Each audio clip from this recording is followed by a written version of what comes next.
What's up, beautiful people? Today's guest is Daniel Austin.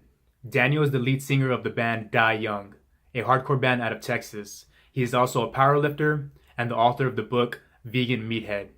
Today, Daniel shares with you what led him to his current lifestyle of compassionate living, lifting heavy weights, and screaming into his microphone about the way he feels. So sit back and enjoy my conversation with Daniel Austin. A podcast for people seeking transformation into the optimized self.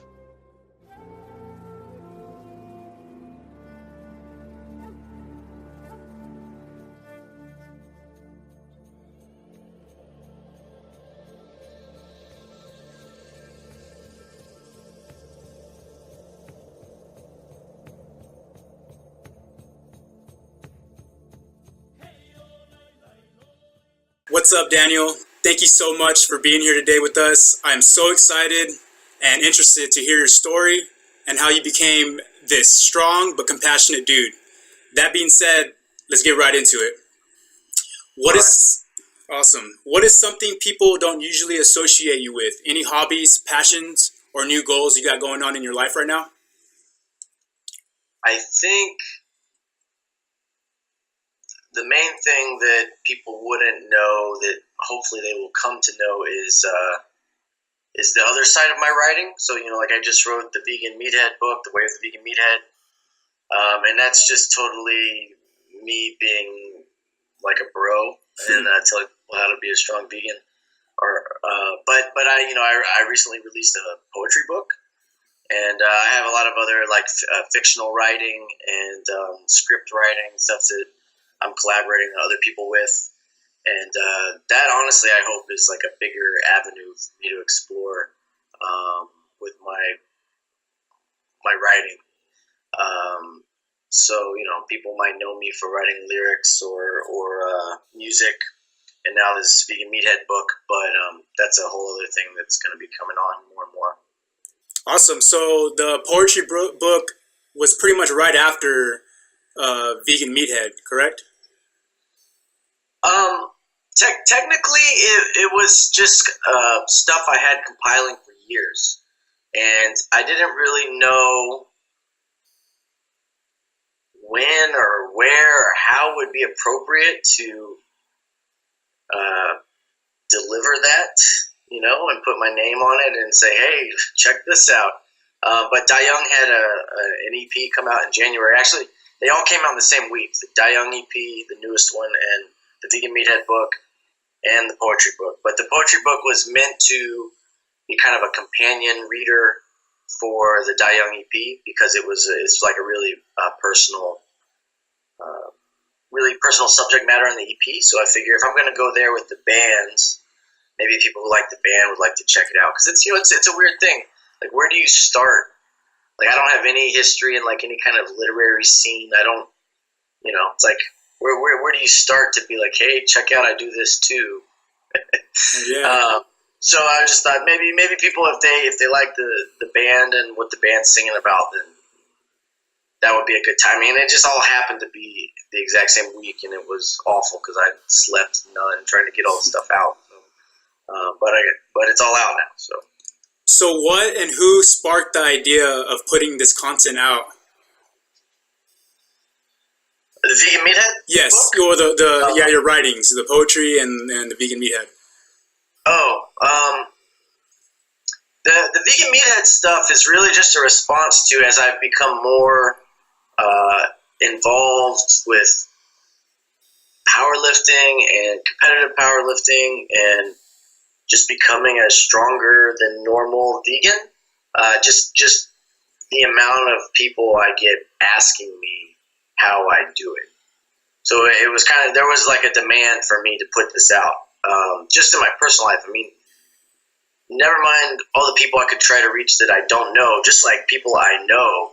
Because the book is kind of for them because I don't have time to teach it to everybody. So I just need to put it in one place where they can get it, and I can be like, don't ask me too many questions. I tried to get them all in this book. So that was the reason for the Vegan Meathead book. And then like the poetry stuff, I mean, that's just like everyday therapy, going through difficult things in your personal life. And I'm sure we all have something. Some people draw, or some people cook, or something cathartic to just process the pain that comes with consciousness. Just some way to deal with it. Because I don't necessarily think it's good writing. It's just raw. It's just honest. And the people that have read it so far that have reached out to me about it said that they could, that they appreciated that. Like they felt there was something that they'd experienced similar, that it helped them not feel alone. So that's another reason I guess I felt I'm going to give this a shot, put this out. The connection, the connections you can make with other people just by talking about difficult stuff. Yeah, awesome, dude. Well, I'm glad you were able to reach that point to put out this content, because this is the way I found you. I saw a post that you made on Instagram about releasing the book, and I was just like, just the picture alone was like, damn, this is sick. Like, I'm glad. I just it was amazing. So I'm glad you were able to put that content out, and hopefully you can keep on writing some more and releasing it out to the world. So let's move on. Let's give the audience a backstory on Daniel Austin. Okay. Anything specific you want to know? Just like where you're from. If you have like some family members, or just anything pertaining to you. Well, I was born and raised in Houston, Texas. I currently live in Austin, Texas. The only times I haven't lived in Houston was like about a year. I lived in Philadelphia like 5 years ago or something, and then recently I lived near Big Bend National Park in West Texas. But after all that stuff, I came to Austin, and just kind of getting settled here. Austin is like it's where Houston and Dallas people go to retire and be punk rock kids forever. So yeah, I'm it doesn't feel like a new place. I've been coming here forever. I have a lot of friends from Houston that escaped Houston to here, so it was already a home away from home. But yeah, I think one thing that people would find interesting is that, I did eat meat as a child, but my mother, since before I was born, was a vegetarian. Okay. So that made my transition to vegetarianism easy in my teens. And I, of course, wish I'd done that and veganism sooner, but there was a compassionate streak in my family from my mother. And, she's a vegan now also, and my sister's vegan, so it's catching on in my family. And I think for a lot of people who are passionate about it, it catches on in their families too, usually. Yeah, it seems like the world is catching on. Last time I went to Sprouts to get my groceries, there was just vegan magazines everywhere. Vegan recipes, vegan diets, and all these celebrities becoming vegan. So I think our community is starting to catch on, which is amazing, and I love it. Well, I think it's becoming so popular that it's becoming easy now, and that's really one reason that I have pushed the book, like promote it in the way I have, is that I want people, not only is being vegan easy, but being strong and vegan is easy. It's, it's not a sacrifice. It's everything you need is at a store, just like that. And I've lived in West Texas, and I could get all the same stuff. And now with like mail order, everything is easy, so it's only going to get bigger because it's easy. People want things that are easy. Yeah, and make them feel good, and so I'm glad it's becoming easy. Awesome. Well, let's jump back to your band. Mm-hmm. When did you join the hardcore band Die Young? So Die Young began. I actually started the band, and basically I quit going to college and did Die Young. I was 19 years old, and it was in a pretty nihilistic phase of my life, and I didn't know what I wanted to do with my life, and I didn't feel good. I didn't know what I want to go to college for, so I was just blowing a bunch of money. And that's the band name I came up with to express how I felt about things. And I'm 35 now, and we're still playing, releasing music, but we've evolved a lot. And so it was 2002, fall of 2002, we started the band. Awesome. Yeah. Why were you drawn to the hardcore scene? It's one of those things. I think most people drawn to hardcore music and the hardcore scene are probably like alienated or like don't quite fit in at school. Kind of just, like I think I was a pretty shy kid, and I grew up, with a single mother, and I spent a lot of time by myself, and like I had friends at school, but just only like a couple really good friends. And then they got into hardcore too, and we would start going to hardcore shows, and that's where you find people that maybe are from some other part of town, but there's just this common streak of like they have probably a similar experience as you, and they're welcoming, and then you all like this music, and I don't know, it was a place when I was 14, 15 years old, it felt like this is my thing, this is my tribe, and you love the music, you love the energy and the unpredictability and chaos at the shows and the friends you make, and it's alluring. Sweet. Yeah. So I started researching your band on YouTube, and I came across some old footage of you guys playing a show. And at the beginning of the show, you started greeting your fans / audience very genuinely, even to the extent of shaking their hands. So what is one connection you find with your fans? Well, I mean, that's the thing about hardcore. I think it's in its ideal form, it's a very egalitarian thing. It's like there's not supposed to be rock stars. It's supposed to be like, hey, you feel this too. I'm glad you're here. It's not like there's not money in it. I did live off the band for a couple years when we toured as a full-time band, but I never put any savings away. I could barely pay rent those years.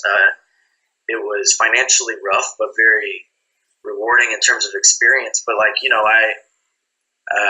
never felt because I'm in a hardcore band that I'm somebody special. I always kind of felt like I said earlier, this is my tribe. Like there are things in our lives, maybe traumas or disappointments or something that's brought us here to this crazy, angry music. So, I guess it's just about feeling connected and not being better than anybody else. What is the longest... Oh, yeah, I can feel that. What is the longest tour you and your band have been on? We used to go at it pretty hard. We probably in 2007 and 2008 did multiple 2-month tours, like straight, like didn't go home, hit the road, and often they would be like international tours. So I want to say that there was a couple times where we were just gone, and you come back to Houston and it looks different, and there's like a new strip mall and a new movie theater in your neighborhood, and you're just like, you were gone long enough for like things to be built that were not there before. So we used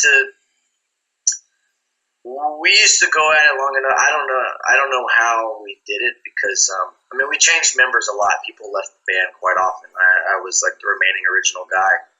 And it's just because the lifestyle was stressful. I mean, even if you make a lot of money, I know bands who've been much more successful than us. I mean, this is why musicians become drug addicts and alcoholics, and beyond the pressure of delivering something that can bring people in the door and make you a living, just the amount of idle time in a van or an airplane or on a bus, and then sitting at a venue or a hotel and not really being able to go do anything else will drive people insane. So we definitely had our experiences with that, and being on the road a long time can cause a lot of drama between five guys. Yeah, I mean, getting a group of guys together can cause for that period of time can cause insanity. But I know there has to be some funny shit you guys experience while on tour. I mean, it's the best and the worst. You know, like you threaten to kill each other one day, and then the next night you're laughing about something crazy at the show, or something like that. Yeah. And it's a roller coaster. Can you recall like one embarrassing moment you can remember while being on tour? Embarrassing? Or just embarrassing, funny, just something out of the ordinary? Well, I won't say it's embarrassing, but something that I thought was really funny is we toured, we played in Thailand in 2006, and we had a couple days off after our shows, and we went hiking on this mountain where there's a bunch of monkeys. And the monkeys are really acclimated to human interaction because of tourism and stuff. So there's like people selling bags of tomatoes and things like that on the side of the road, like when you go to these like hiking areas. And so we bought a bag of tomatoes and would throw them out to the monkeys, and the monkeys come around. But our buddy, our roadie, Willow, we were coming down this mountain, and these monkeys saw him carrying this bag of tomatoes. And first it was like one monkey came up, like started tugging on the bag, like, no, I don't want one tomato. I'm taking this whole bag. And then it was like a troop of monkeys. And he started to freak out and get scared because there was like 5 monkeys. And I mean, they can mess you up. Yeah, dude, monkeys are so strong. I remember the look of panic on his face when he realized he was getting jumped by a troop of monkeys. So basically they tore the bag open, the tomatoes went flying everywhere. And then we just ran. We just ran down the mountain. Like, these monkeys are not friendly. Like, they're going to... Yeah, monkeys are savages, for sure. Giving them the tomatoes was not enough. They were like, you're going to give us this, and you're going to get the fuck out of here. So we did. Yeah, that's kind of funny, but a little more scary than anything. Well, I mean, like, we're 5 guys who've been on tour in various parts of the world for, like that. We were like 3 or 4 weeks into a tour at that point. It was funny to laugh at our friend being terrified. I know he was a little embarrassed by the fear that overcame him, but it was, we were laughing. Cool. Was it hard maintaining veganism while being on tour? No, not at all. I mean, I've been vegan since 2005, and Young started touring full time in 2006.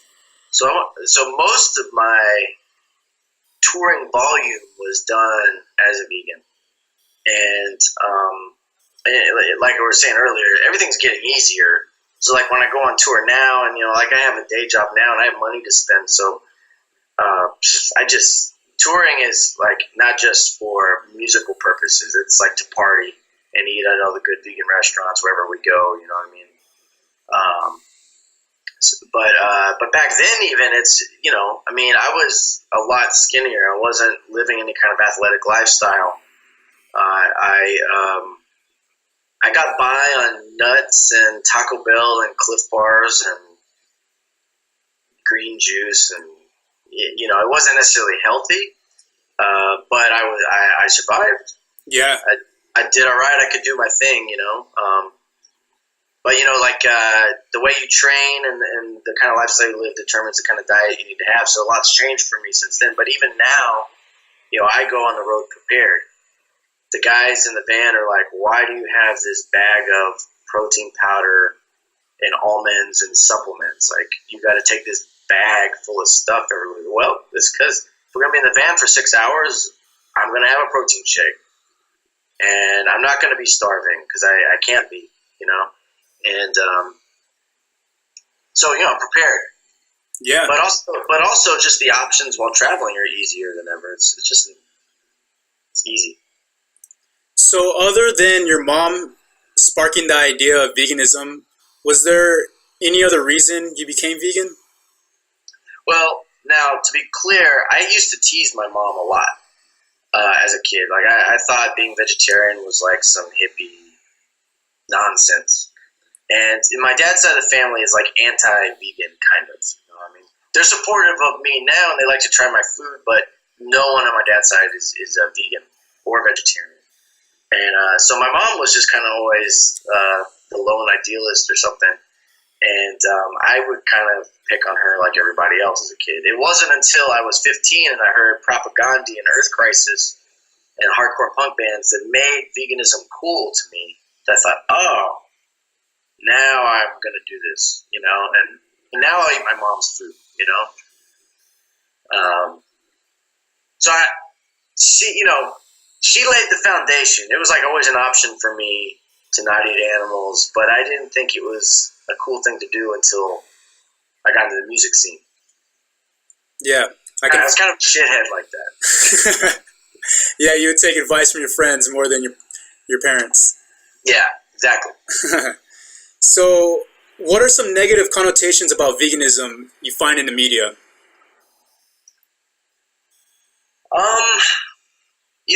I think that's certainly changing too. I think it's becoming more and more positive to people, and it's seen less and less as a weird subculture and like a sacrificial, like a self-sacrificing lifestyle. We've got basketball players and football players going vegan, and MMA fighters, and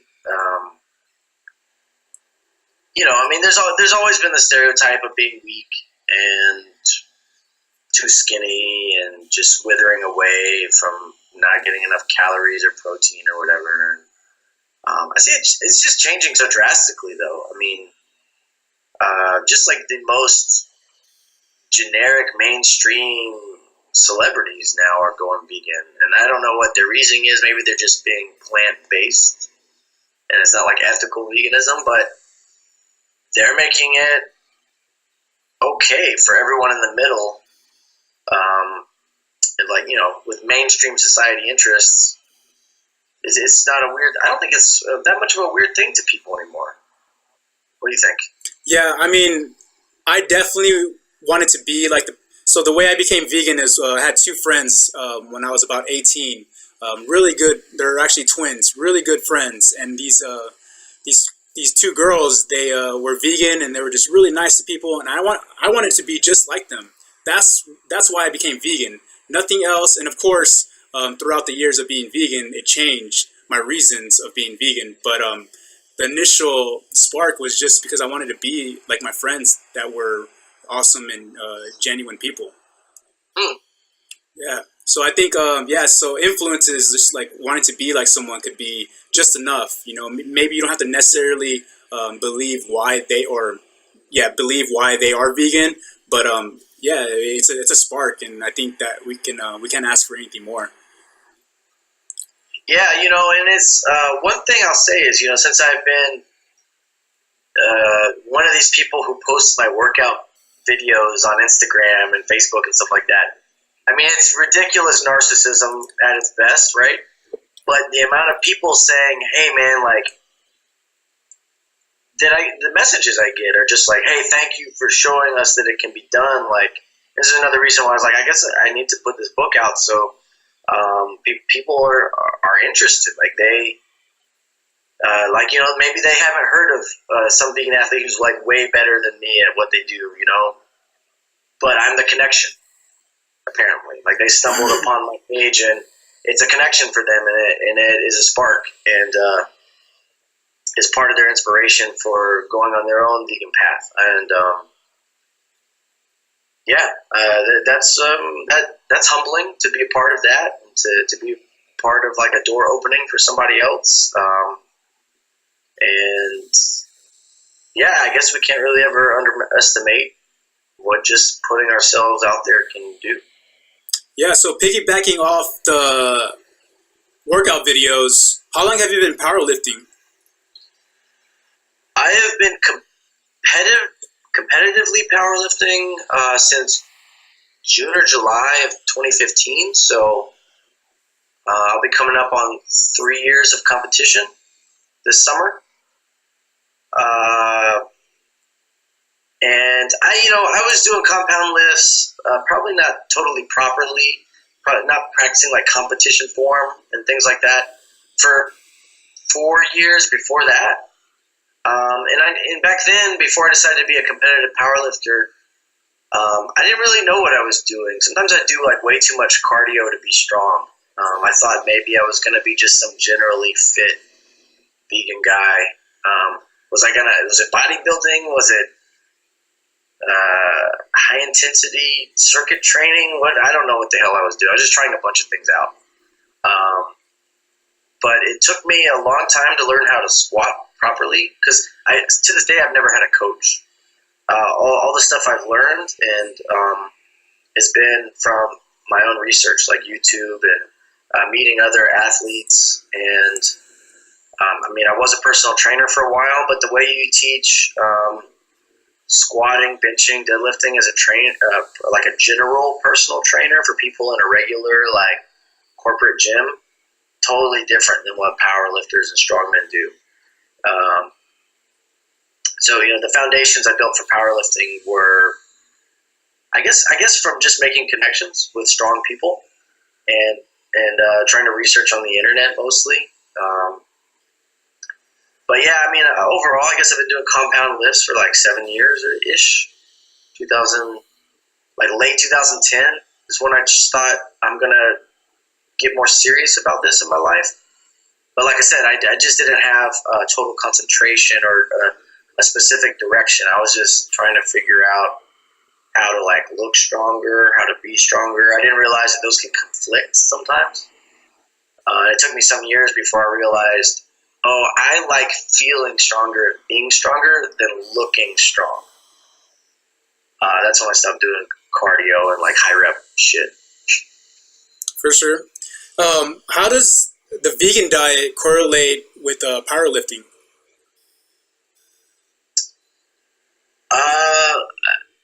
Honestly, you could do it on any diet. You just have to fuel yourself properly.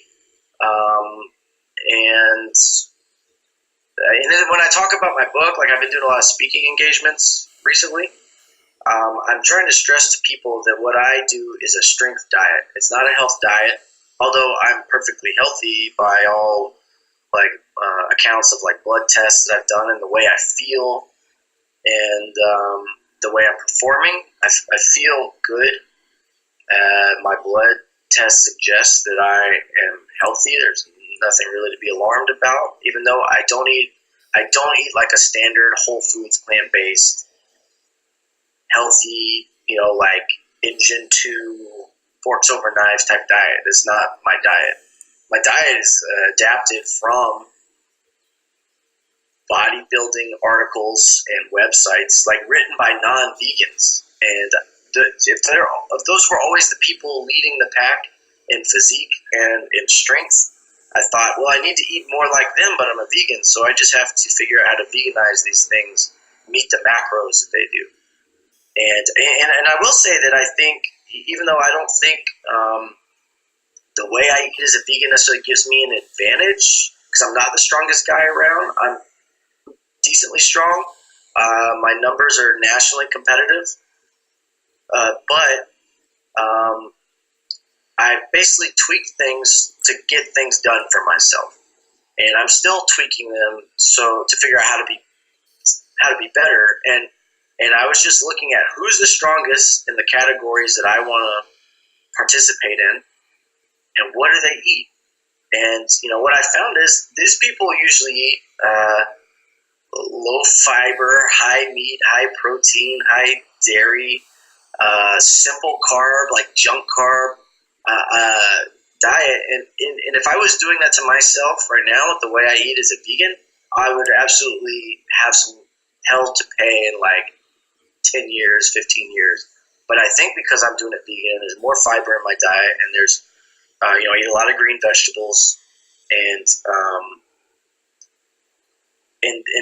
plant-based protein just doesn't have the same effect on your body and your kidneys the way animal-based protein does. I think I'm dodging a lot of bullets. Can you tell me your daily meal routine when you're training hard? Like from when you wake up and you go to sleep? Well, that whole thing is in my book. Okay.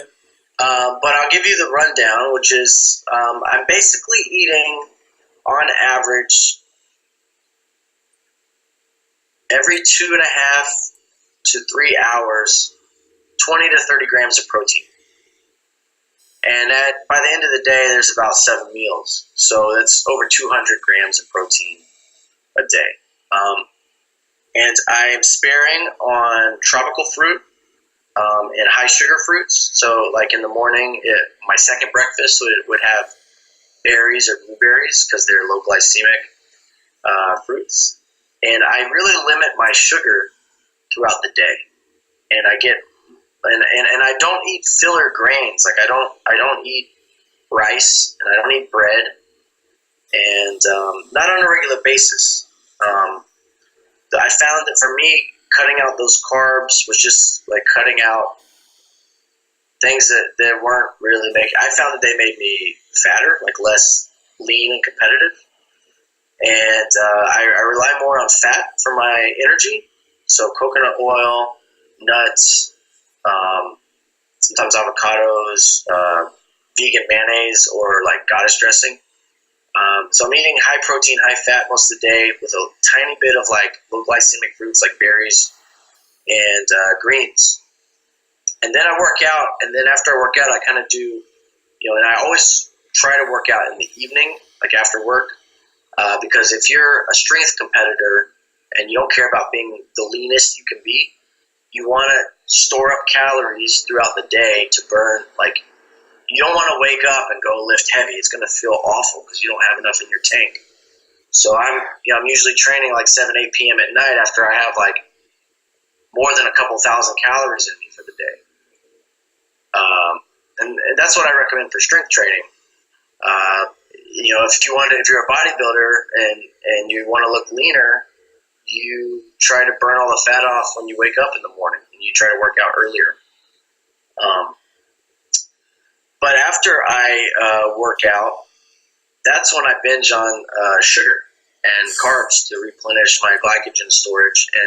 And I found, and this was again from like the men's health kind of fitness world and the bodybuilding.com kind of fitness world, where it's like not practical health information. I do like carb backloading. Like I eat a protein cookie, like Lenny and Larry's or the equivalent.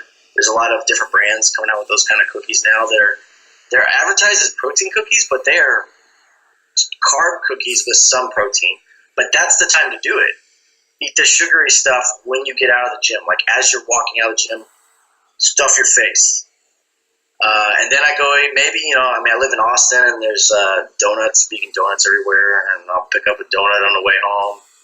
And I'll go home and I'll make a smoothie with, high protein, like probably about at least 30 grams of protein in the smoothie, with like mangoes and pineapple and bananas, like tropical fruit. It's more simple sugar. And that's my nighttime. I'm eating all this sugar at night, but I sleep fine because I wore myself out, and I've adjusted to this diet. So it's not normal or practical to most people. It doesn't even sound healthy to dietitians. But it's working for me. So, that's the thing about nutritional science is there's all kinds of different paths to all kinds of different goals. And it's hard to say what's right and what's wrong if it works for people and they're not having adverse reactions or side effects. And so far, so good for me. If you guys want to know more, go and buy his book and read it. Quit Cutting Corners. Yeah. I don't want to give you too much, but that's the basis. And I show you in the book, hour by hour, what I've done basically for 3 years now. And this is the way that I cut weight to be in a weight class that I can be competitive enough to win when I compete in powerlifting. I used to be bigger, but I wasn't as strong. I started eating like this. I whittled down the weight. Now I maintain the weight, and I'm still getting stronger. And that's kind of a rare balance, and that's like kind of one of those magic rubs that people are always looking for. I don't know if it'll work exactly for other people the way it's worked for me, but this is how it has worked for me and continues to work. So hopefully it can be of help to other people. Sweet, man. So if you can guess, where do you think you would be without powerlifting, music, and veganism?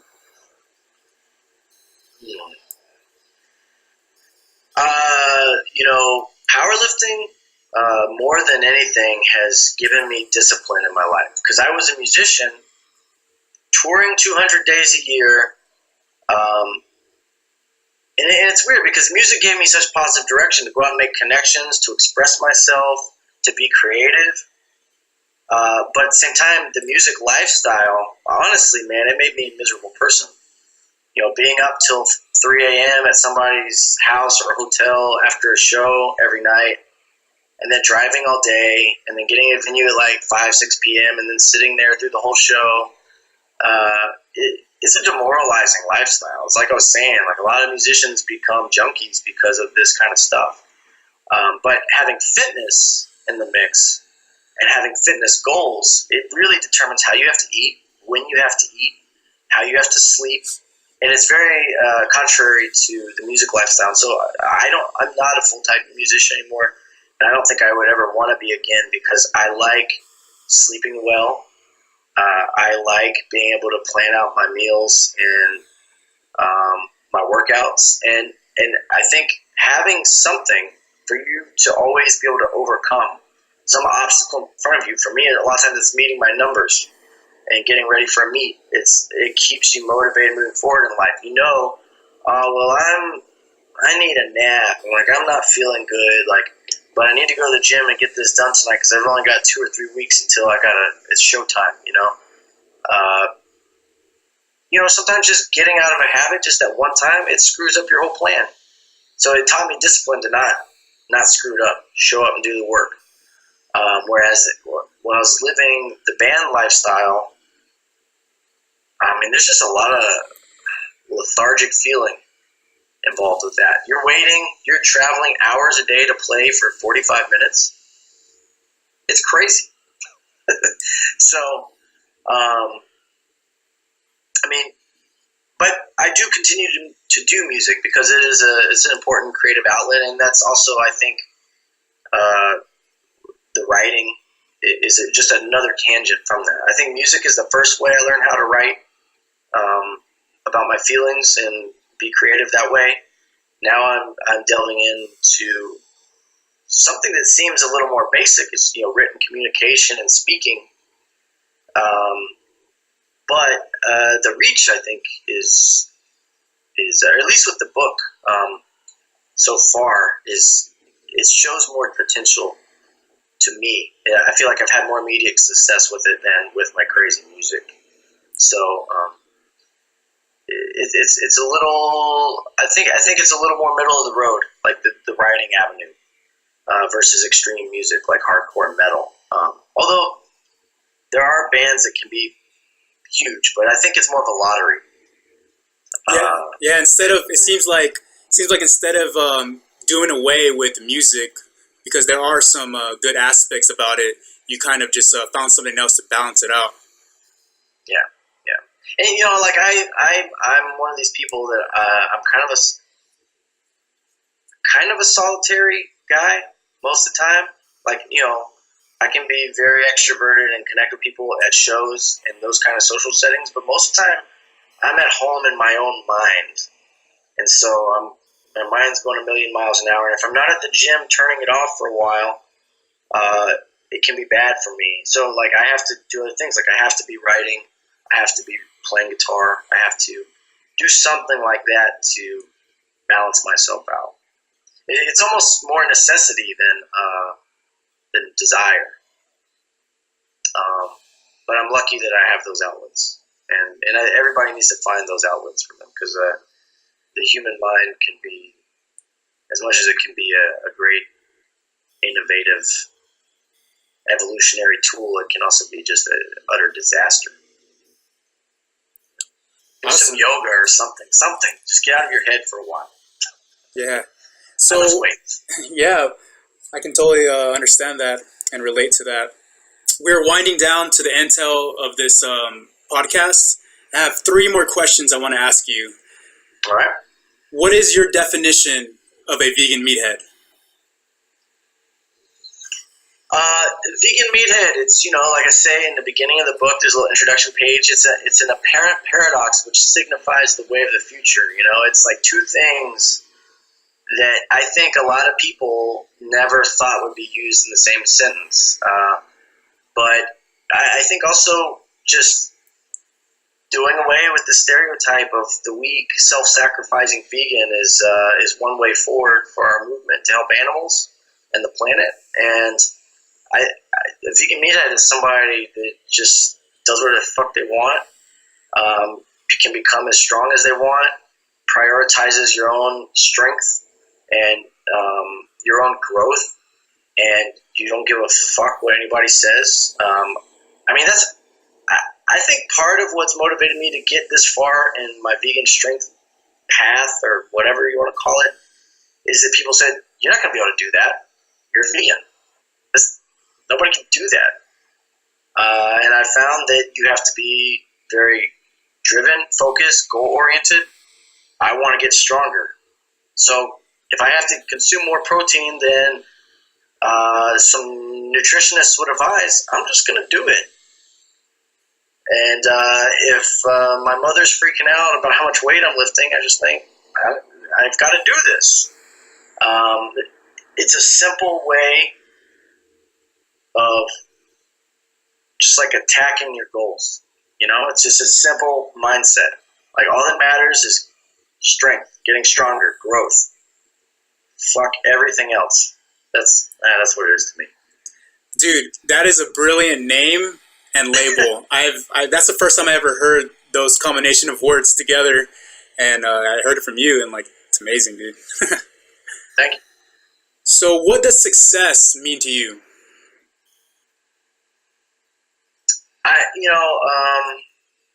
Really, just to be realistic, I think success means to have love in your life, to be content with your contributions. I mean, I think if we're ambitious people, or if we're people that want to change the world in some manner, if we want to help a cause in some manner, you can always look at your actions and say, I could have done more. Because the truth is, we're human beings. We could always do more, but we're never going to be able to do it all. Are you doing enough? Can you say you did something? And, in all that trying and all that effort to do something, a lot of times you're probably going to fail. So I failed a lot, I think, as a musician. I failed a lot as an athlete. Those are the things that allow you to step back and find ways to grow. So failing is not a detractor of success. To me, it's if you didn't try, that's failing to succeed. That's actual failure. But at the end of the day, it's success is like just being persistent enough to pursue what matters to you. And what I find matters to me at 35 is not how much money is in my bank account or how many books I've sold. It's really more the connections I have with people, and the way that pursuing my own dreams has connected me with other people. So having foundations of like love, because without that, all the success, all the material success in the world, just I don't think would mean anything. So for me, success is a very simple thing. Just live an authentic life, make genuine connections, do your best. And who knows where that's going to lead you. You might die in the poorhouse, but I think if you have semblance of meaning in your life from your effort and your drive, then that is success. Very well put. That's an amazing and beautiful message. So let's wrap this up. Where can people find you and connect with you? Probably the easiest way to connect is Instagram and Facebook. I just haven't been demoralized enough to get on Twitter. I just can't do it. I just can't do that. But yeah, on Instagram, I'm at VeganXMeathead, and on Facebook, it's also /VeganXMeathead. And then my website is mainly just my web store, which is veganmeathead.com. But you can email me from there, veganxmeathead@gmail.com. So you can connect with me any of those outlets, and I would appreciate the connection too. Thank you so much, Daniel, for being on my podcast. I really enjoyed this conversation with you. Likewise, man. Thank you for the good questions. I really enjoyed this podcast with Daniel Austin. And if you guys enjoyed as well, please subscribe and comment below. Also, follow me on Instagram at ace_industries and on Facebook at the Ace Podcast. You guys have a great day and try to find something you can do to make this world a better place.